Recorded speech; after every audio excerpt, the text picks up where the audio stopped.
Jadi di bab 2 ini saya akan membahas teori-teori yang relevan dengan strategi bisnis digital, sistem manajemen dalam pengembangan brand, serta bagaimana prinsip manajemen jejaring bisnis ini dapat diterapkan dalam konteks pengelolaan organisasi di perusahaan Cahaya Lestari Surabaya. Manajemen jejaring bisnis dan dalam pengembangan brand merupakan pendekatan strategis dalam membangun, memelihara, dan mengelola dengan berbagai pemangku kepentingan, termasuk mitra bisnis, pelanggan, dan komunitas. Dalam konteks CLS ini, konsep ini diterapkan untuk membangun hubungan dengan sponsor, mitra, pelatihan, dan komunitas pecinta olahraga.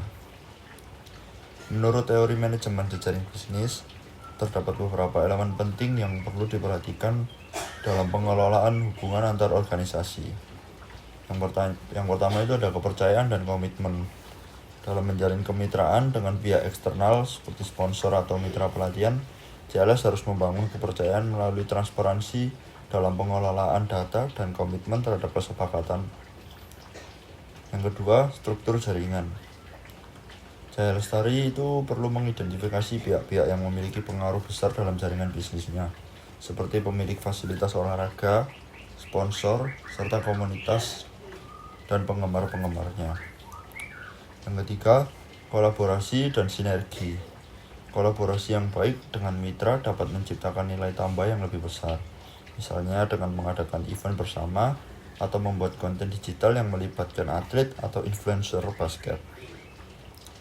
Manajemen hubungan dengan sponsor dan mitra bisnis.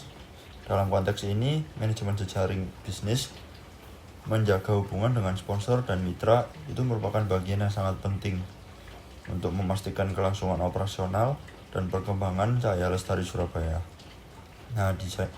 Di kondisi saat ini tuh, waktu saya magang itu, saya menemukan permasalahan utama dalam kerjasama CLS dengan sponsor adalah kurangnya sistem pengawasan yang baik dan tidak ada aturan yang sistematis dalam perjanjian bisnis. Jadi kayak beberapa pihak itu bisa semena-mena mengatur dan memanipulasi kerjasama dengan CLS ini sehingga mereka mendapatkan keuntungan yang lebih banyak gitu. Untuk beberapa pendekatan yang bisa diterapkan supaya bisa lebih efektif hubungannya dengan para sponsor ini, yang pertama itu ada model kemitraan yang sistematis. Cahaya Lestari perlu membuat kontrak kerjasama yang lebih terstruktur dengan sponsor, termasuk pembagian keuntungan yang jelas, kemudian mekanisme audit untuk mencegah manipulasi data. Yang kedua itu ada monitoring dan evaluasi kinerja sponsor, mengembangkan sistem pemantauan berbasis digital untuk mencatat jumlah peserta, kemudian pendapatan, serta performa sponsor dalam memenuhi kewajiban mereka. Jadi di poin kedua ini, CLS juga harus mentargetkan kepada sponsor untuk memenuhi beberapa kriteria yang sudah ditetapkan. Yang terakhir, adanya strategi win-win